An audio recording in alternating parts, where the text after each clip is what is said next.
আমি সবার সঙ্গে একটা ঘরোয়া বৈঠক করার জন্য অনেকদিন থেকে চিন্তা করছিলাম,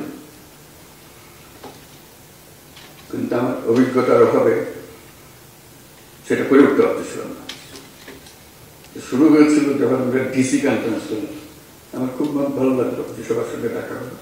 সঙ্গে সঙ্গে বললাম যে আমরা জেলা পুলিশ সুপারদের নিয়োগ একটা করতে পারি, এরকম খুব ভালো হবে, একটা নিয়মিতভাবে করে এরকম।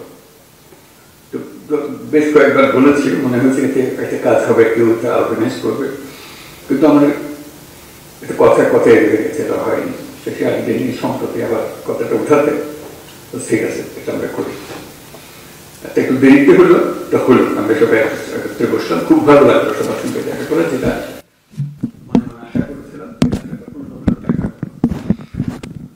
আশা করেছিলাম। এই জন্য সরকার যাই কিছুই করতে চাক না কেন, যে ভঙ্গিতেই করতে চাক না কেন, শেষ পর্যন্ত পুলিশের হাত দিয়ে করতে হয়।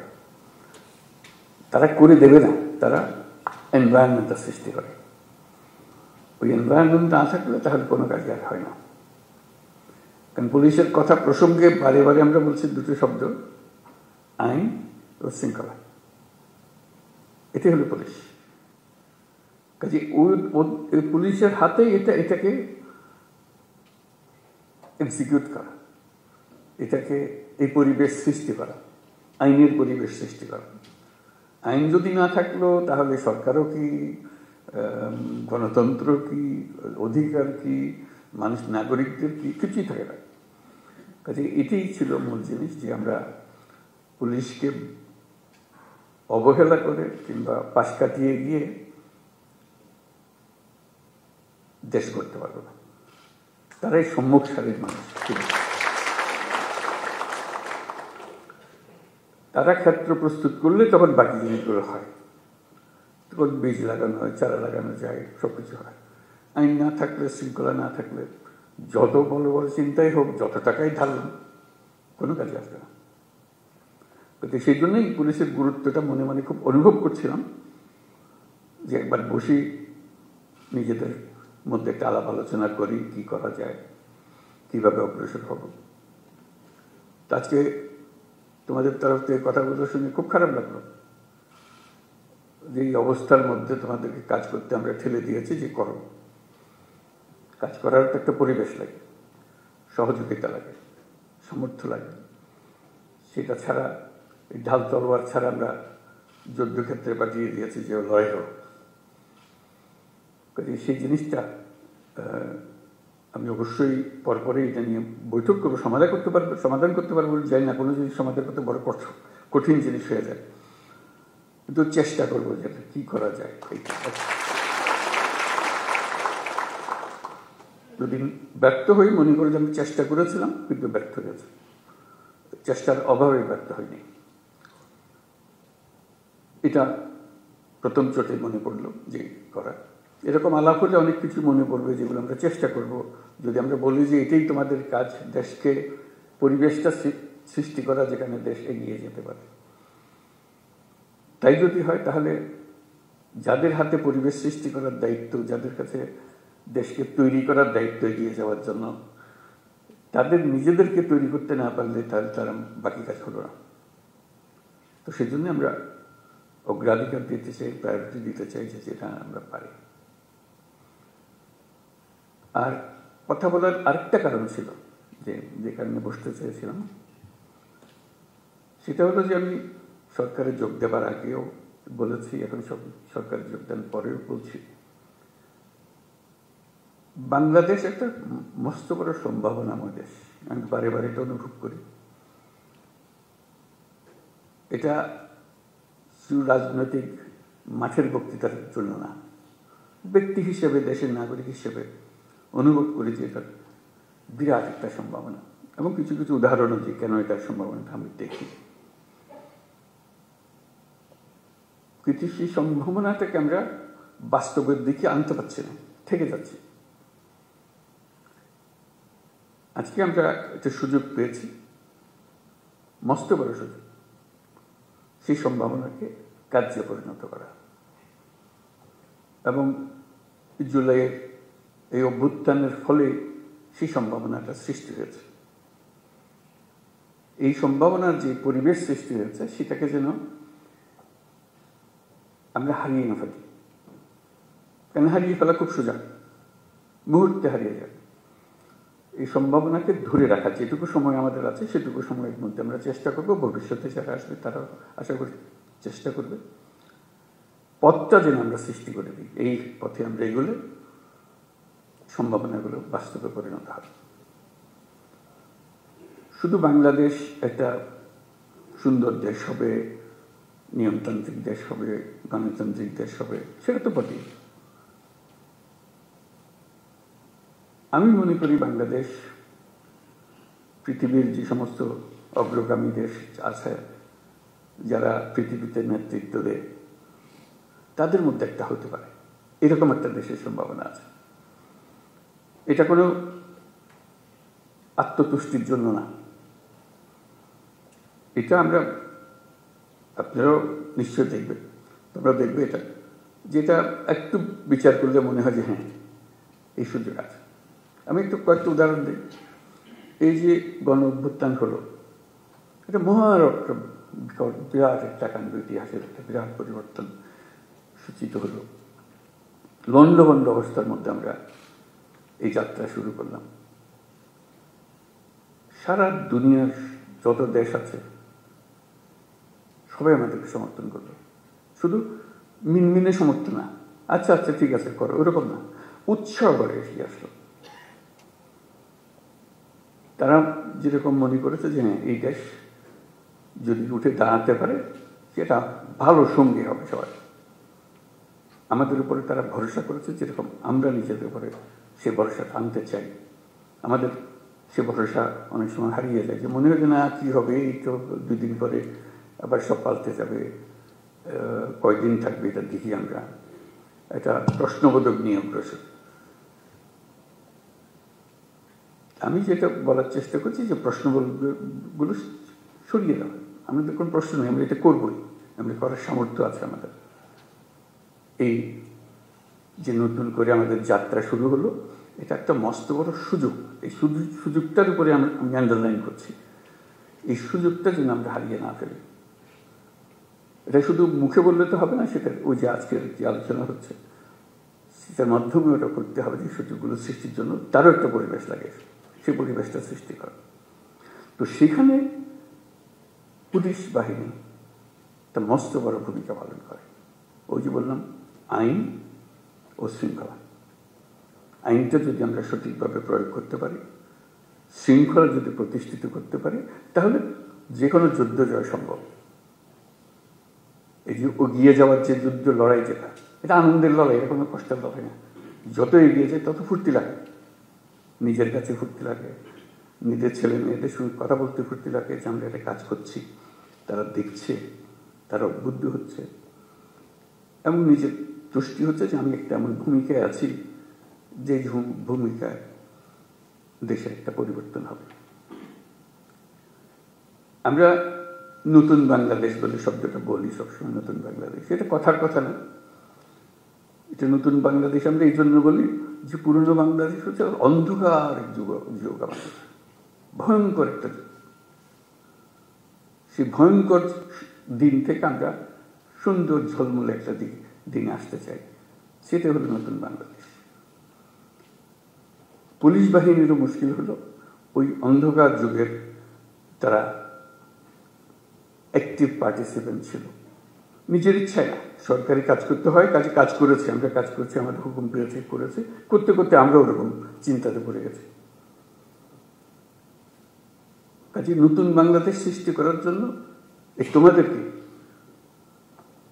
ওই চিন্তার থেকে বেরিয়ে আসতে হবে যে না আমরা নতুন বাংলাদেশ সৃষ্টি করব।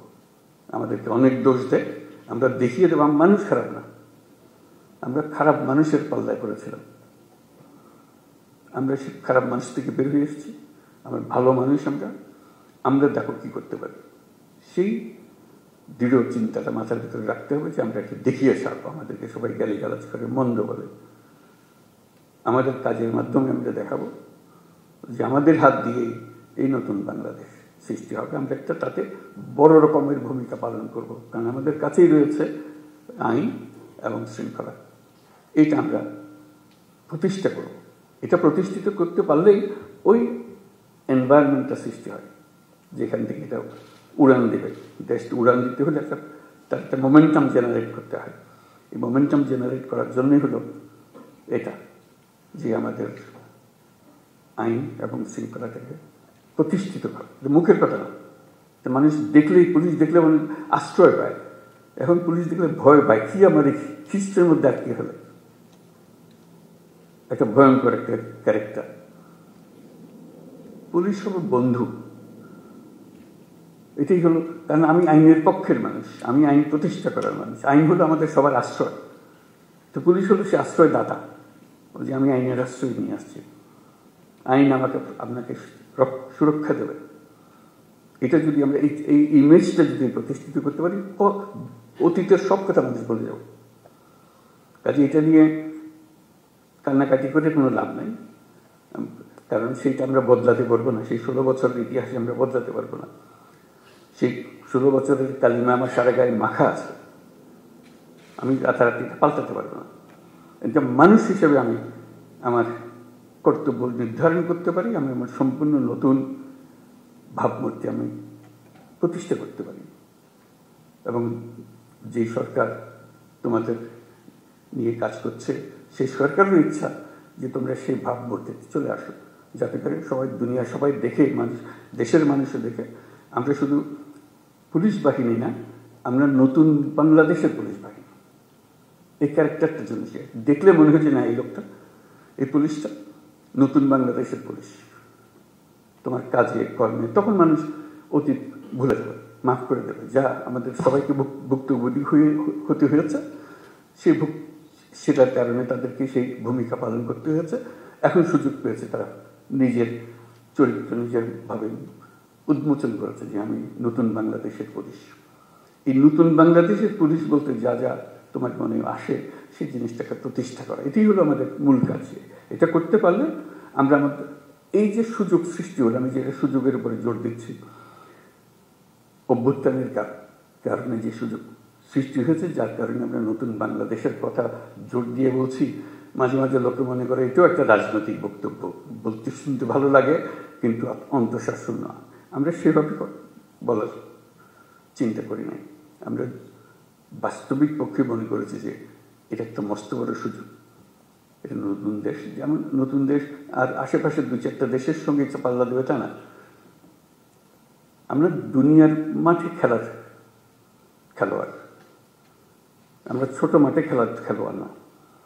বাংলাদেশ, ওই যে বললাম, বাংলাদেশ অপূর্ব একটা দেশ।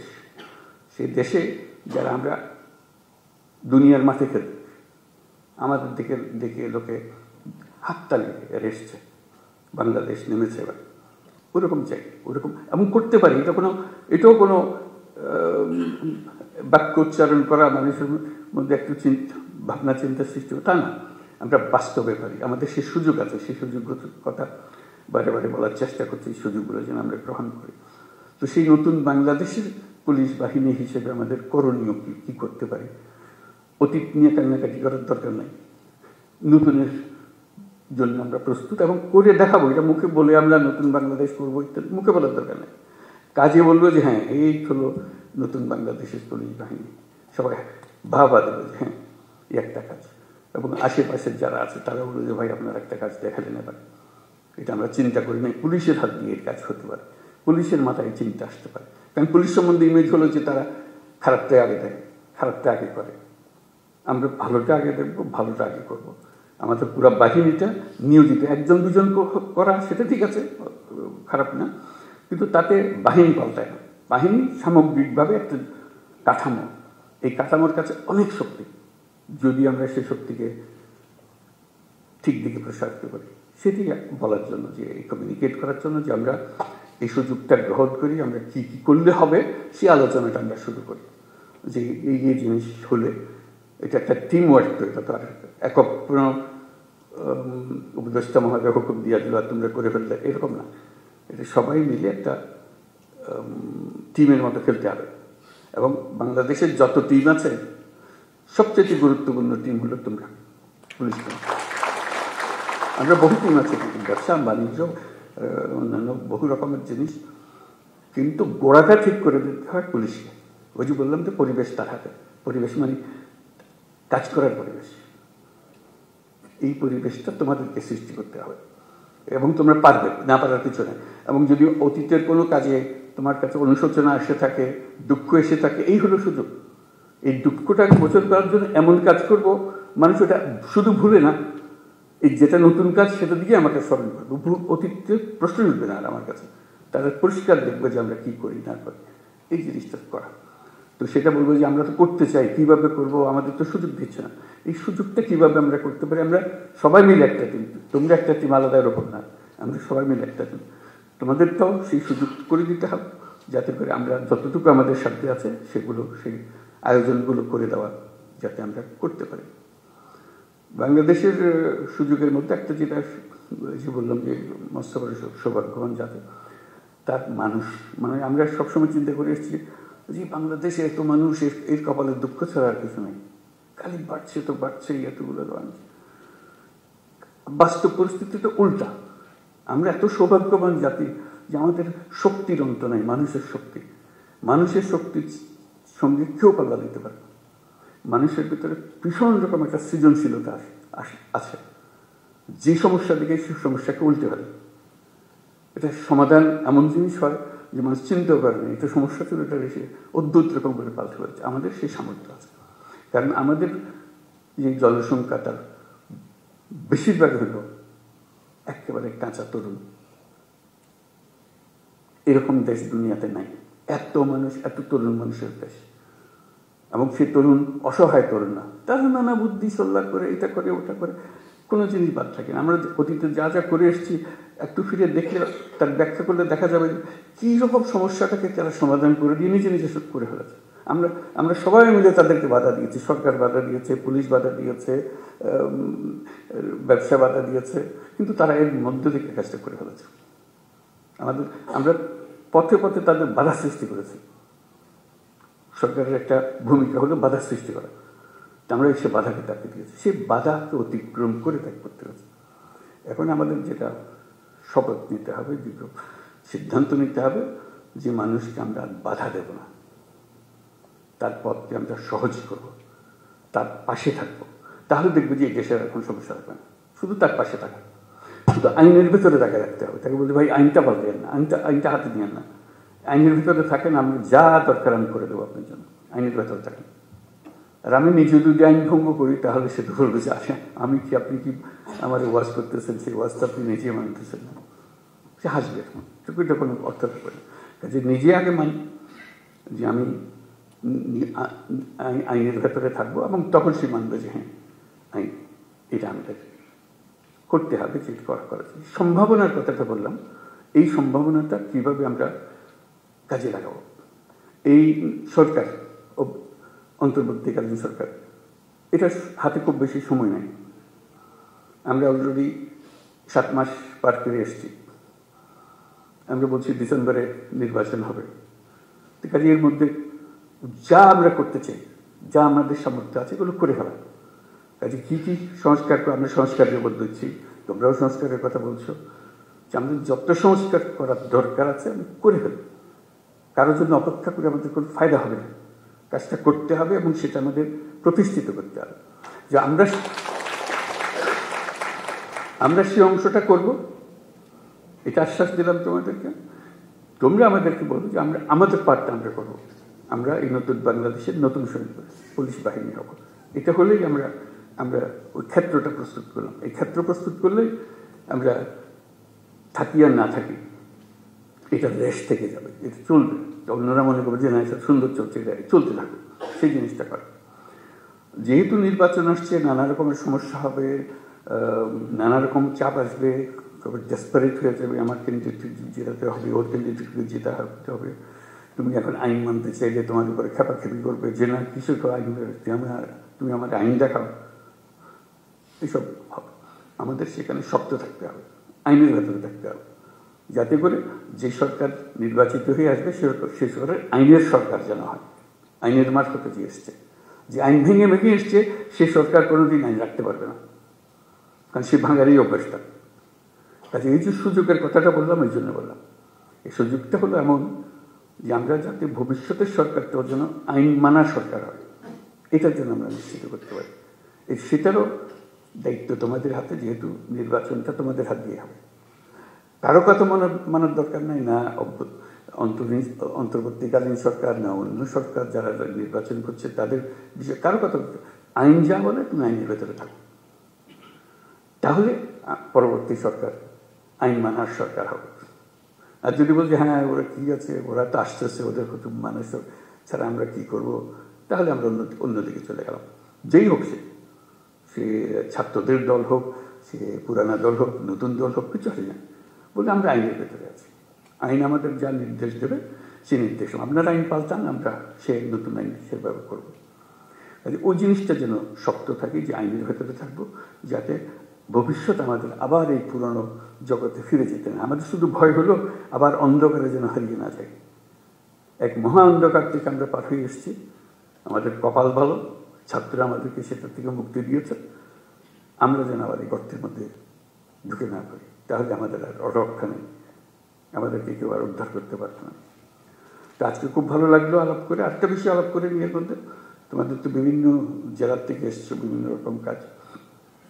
অন্য সময় আমি বলেছি, আবার তোমাদের সঙ্গেও বলি সেটা কথা, এক একজন এক একভাবে কাজ করবে, নিজের সৃজনশীলভাবে কাজ করবে। আমার সমস্যা আমি জানি, আমার এলাকার সমস্যাটা কি।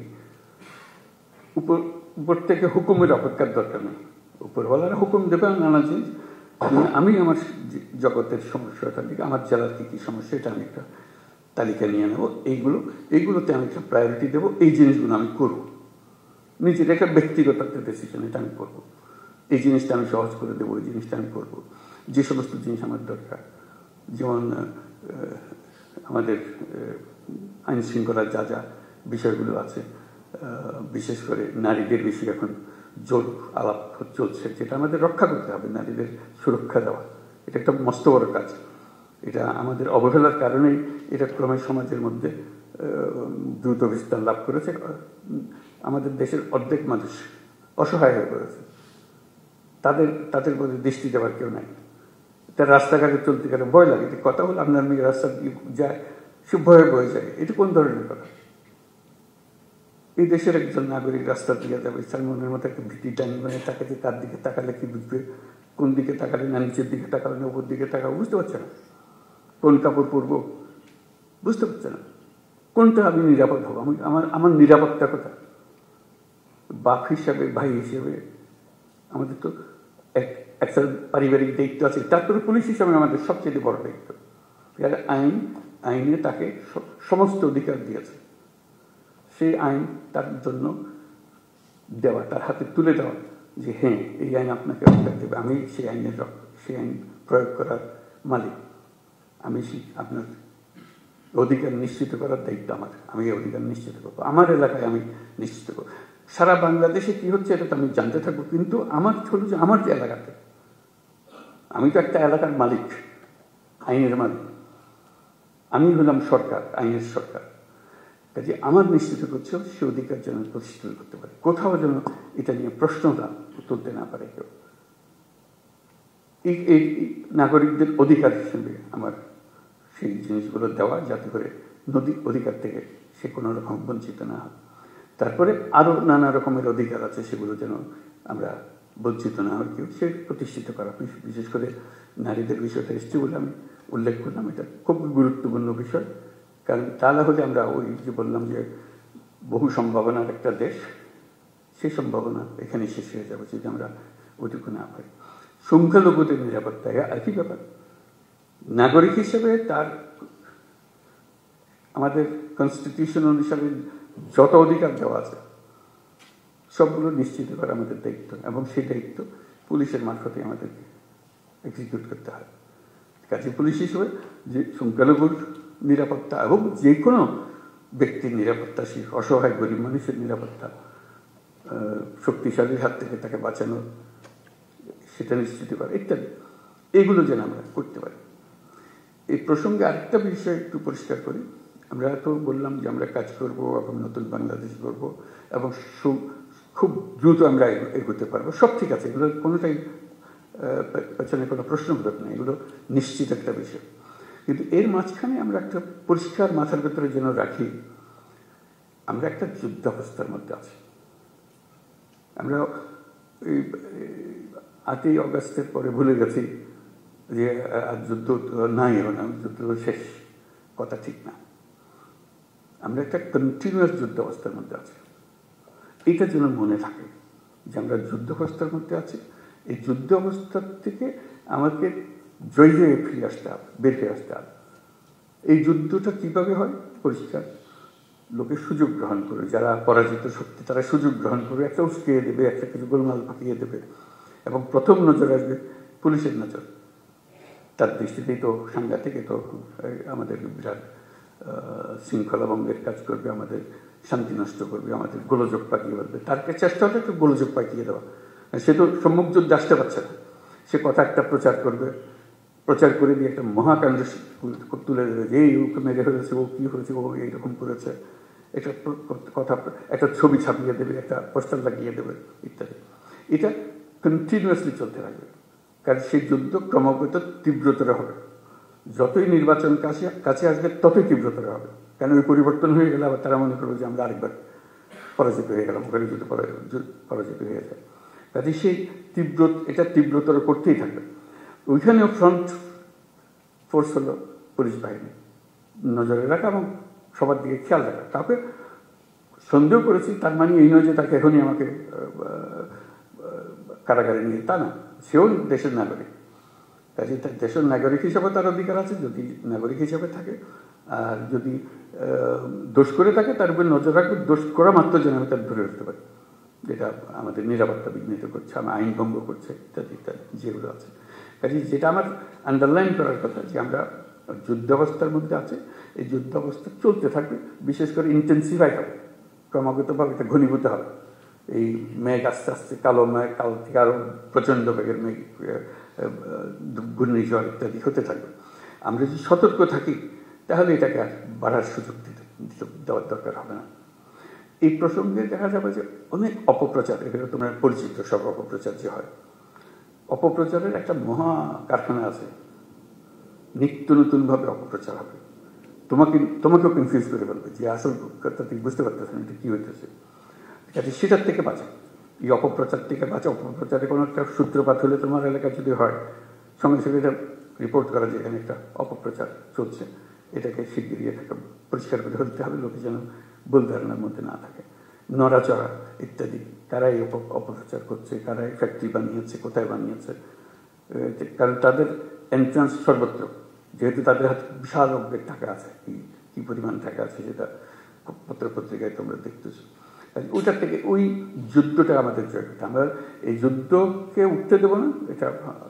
আর আমাদের জগৎকে আমরা যে নতুন বাংলাদেশ গড়তে চাই, সেই নতুন বাংলাদেশ দিকে আমরা অগ্রসর হব। এটা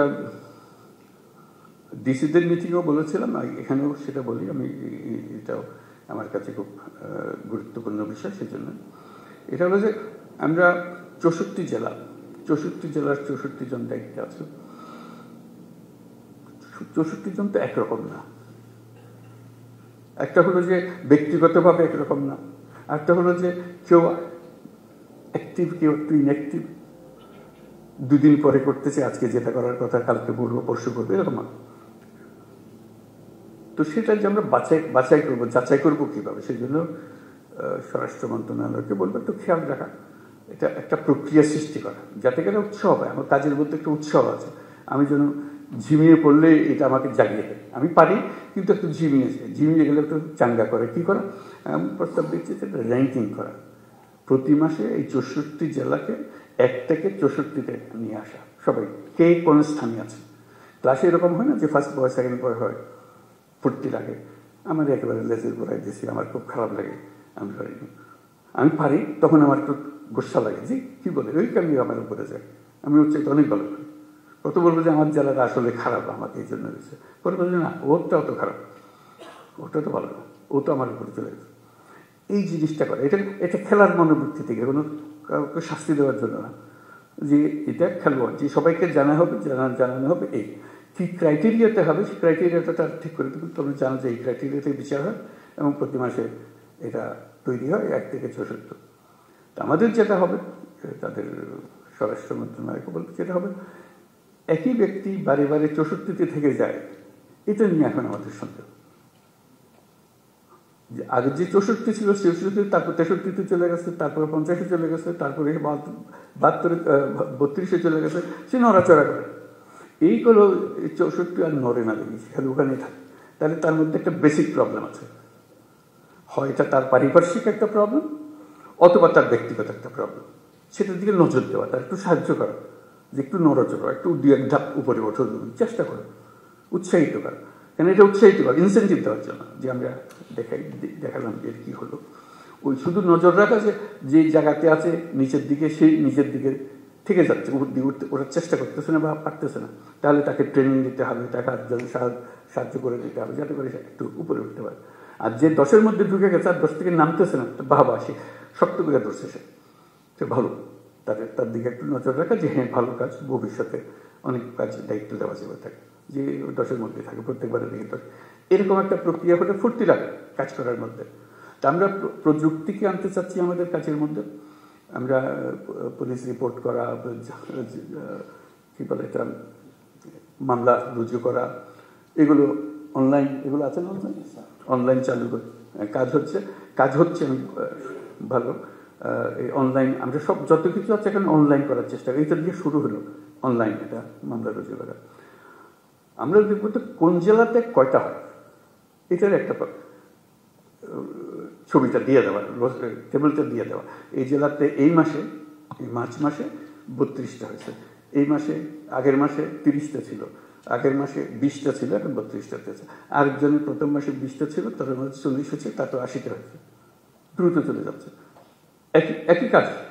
একজনে সবাইকে উৎসাহিত করছে, যেখানে কাজ আটকে যাচ্ছে সেখানে তাকে সাহায্য করছে, যে আমি ফোন করতেছে, ভাই কি আমাদের এখানে আটকাই দিলেন, কি এটা চলতেছে না, আমার পারতেছে না, তো আমরা আমাদের বারবার কমপ্লেন আসছে, আসেন একটু ঠিক করে দেন, নাহলে আমি পিছিয়ে যাবো। অর্থাৎ এই সংখ্যাটা বাড়তে হবে। আসতেছে মামলা আসতেছে, কিন্তু লিখিতভাবে আসতেছে। আমরা বলি না, লিখিত মামলা আস্তে আস্তে আমরা বন্ধ করে দেবো। এটা অনলাইনে আসতে হবে, অনলাইনকে তাকে অভ্যস্ত করা, যে হ্যাঁ আসলে ভাই আপনাকে দেখাই দেবো, আর চলেন আপনি অনলাইনে করেন এটা। সে তো জানে না অনলাইন প্রথম দিকে, কাজে আসলেও আরেকজন বলবো, আসছে একজন সময় হয়ে গেছে, আপনি তো অনলাইন শিখে ফেলেছেন, ওইখানে শহরে অমুক জায়গাতে আছে, ওরা করে এগুলো, আপনি ওখানে যান, ওরা করে দেবে, আমার কাছে আসার দরকার নেই। উৎসাহ সহকারে তারা দেবেন, যাতে আর নম্বরটা বাড়ে, আপনার অনলাইনের সংখ্যাটা বাড়ে। যত অনলাইনের সংখ্যা বাড়বে তত বুঝলাম যে কেউ না কেউ ইনিশিয়েটিভ নিচ্ছে, ইনিশিয়েটিভ নিলে কাজটা হতে পারে, সে কাজগুলো করে দেওয়ার জন্য। এরকম প্রত্যেকটা জিনিস মানে অনলাইনের মধ্যে আমরা আনতে থাকবো। ন্যাশনালি অনেক জিনিস আমরা অনলাইন নিয়ে আসবো, যেমন কর দেওয়া, ট্যাক্স দেওয়া, পুরো ট্যাক্স সিস্টেমটা অনলাইন হয়ে যাবে, অনলাইনে দেবে। অর্থাৎ তাকে সরকারি অফিসের পেছনে দৌড়াদৌড়ি করতে না। এগুলো আছে, দোকান আছে, তার এখানে আমি ট্যাক্স দিতে পারি, ব্যাট দিতে পারি, যা যা করতে হয়, লাইসেন্স নিতে পারি, সব কিছু দেওয়া আছে। আমার তথ্য দিলে সে আমার লাইসেন্সটা দিয়ে দেয়, ফুরে গেছে, তার সঙ্গে আর কোনো সে দোকানের সাথে বসে আছে, আমি শুধু গিয়ে তাই করতেছি। এরকম প্রতিটি ক্ষেত্রে আমরা ওই সিস্টেমে আমরা চলে যাচ্ছি আস্তে আস্তে। যেমন এখন ইয়ের ব্যাপারে, পাসপোর্টের ব্যাপারে বলেছি, নিশ্চয়ই তোমাদের নজরে এসছে। আমরা বলছি পুলিশ ভেরিফিকেশন লাগবে না। প্রথম সব চমকে গেছে, আর বলে কি পুলিশ ভেরিফিকেশন, এত অভ্যস্ত হয়ে গেছে আমরা পুলিশ ভেরিফিকেশনে, যেটা তুলে দেওয়া মাত্র চমকে উঠেছে, কারণ অথচ এটা কোনো দরকার নেই। আমি এই দেশের মানুষ, আমার এনআইডি ছাড়া প্রতিষ্ঠিত করেছে, আমি এই দেশের নাগরিক। নাগরিক হিসেবে পাসপোর্ট পাওয়া আমার অধিকার। আমার যদি কোনো কেস থাকে, মামলা থাকে, সরকার আমাকে সেটার জন্য বাধ্য করে, বলে যে না এই লোকের মামলা আছে, তাকে কোনো সময় পাসপোর্ট দেওয়া যাবে না, সেটা সে করতে পারে। তার ইয়েতে গেলেই আমরা পাবো, তার আইডিতে গেলেই আমরা পাবো ডেটাবেসে, যে তার নামে মামলা আছে, পরিষ্কার হয়ে। কারণ ভেরিফিকেশনের দরকার নেই। এই একটা হামলা মামলা মাসের পর মাস, বছরের পর বছর চলে যাচ্ছে, সে বেচারা পাসপোর্ট পাচ্ছে।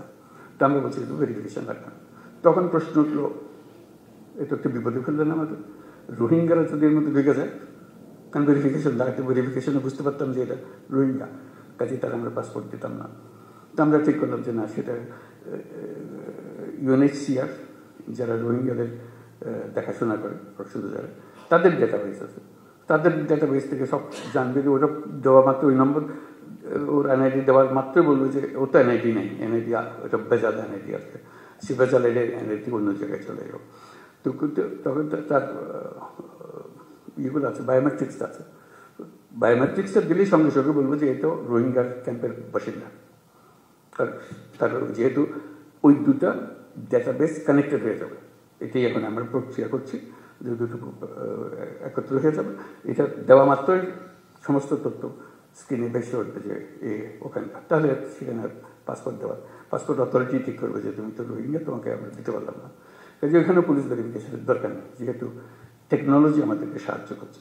অর্থাৎ আমরা ওই পথে অগ্রসর হবো যাতে তোমাদের কাজগুলো সহজ হয়, আইডেন্টিফিকেশন সহজ হয়, যাতে আমরা অগ্রসর হতে পারি, সহজে অগ্রসর হতে পারি, যারা যারা আছে, কি আছে না আছে সেগুলো নিয়ে কাজ করার জন্য। কাজে বহু সম্ভাবনা আছে আমাদের এগুলো করার জন্য। আমরা শুধু এই কাজগুলো করি, আনন্দে সহকারে করি, এগুলো কোনো কষ্ট সৃষ্টি করার জন্য করতেছে না, সবার আনন্দ। আমি আমার কাছে নিয়োজিত থাকি এই কাজে, কে কার পাসপোর্ট নেই, তার জন্য কোন গ্রামে যেতে হবে, তাতে আত্মীয় স্বজন বের করতে হবে, পুলিশ ভেরিফিকেশন, সেও একটা কঠিন কাজ। তোমাকেও যে ঝামেলার থেকে মুক্ত দিলাম, সে লোকটা ঝামেলার থেকে মুক্ত হয়ে গেল।